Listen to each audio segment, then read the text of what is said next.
just from the standpoint of being a percussionist, what was the adjustment from how you played before to learning the Latin percussion? Was it a learning curve, or you pretty much picked it up? Well, the cool thing about Coach Escovedo, he mentored me. So I moved in with him and his management. And, basically he took me under his wing. And so he told me things to listen to. You got to learn clave, guaguancó, merengue, these different beats. And I did, and I worked on them real hard, and told me to listen to certain people. Because again, coming from the Midwest, my influence of Latin music was Santana, and Santana's music was more rock influenced with his Latin styles, especially his first earlier albums. So when it came to people like Willie Bobo and the Palmieri brothers and people like that, Mongo Santa Maria, they was playing hardcore salsa, 17-piece band, 13-piece band, salsa's horn section, and full percussion section. I had to take that in, and I was able to do that at a pace that I could pull it all in with Coke Escovedo. And then I eventually started playing with Pete and Sheila Escovedo, and they were playing straight ahead salsa, whereas Coke Escovedo was more a soulful Latin style. After your time in San Francisco with the Escovedo family, you ended up returning back to Dayton and joining Slave. Just talk about how that transpired.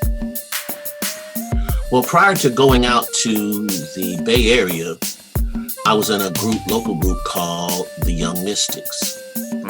And they were freshmen, and I was a senior.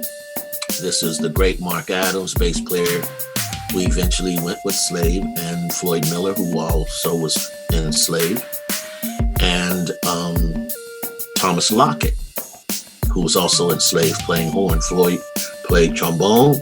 The great Mark Adams played bass.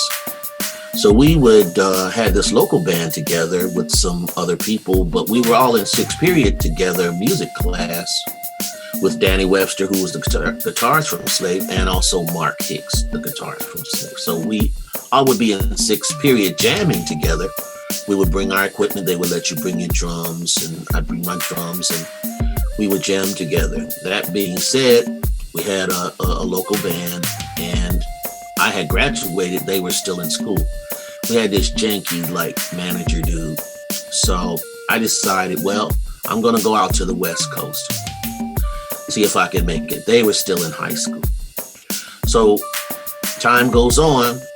I hear Slide, right? Now, they still would be in high school, but they quit school. They were 16. Slide came out, right? I don't know that that's who it is, these guys that we have played together with. So I hear the song on the radio, and I'm like, man, I got to go snatch this joint up, man. I like this song. And I flipped the cover over, and half of the group is cats that I had played with in the Young Mystics. Right. Fast forward a little bit. This is still 77, getting into late 77, early 88. 78, I'm sorry.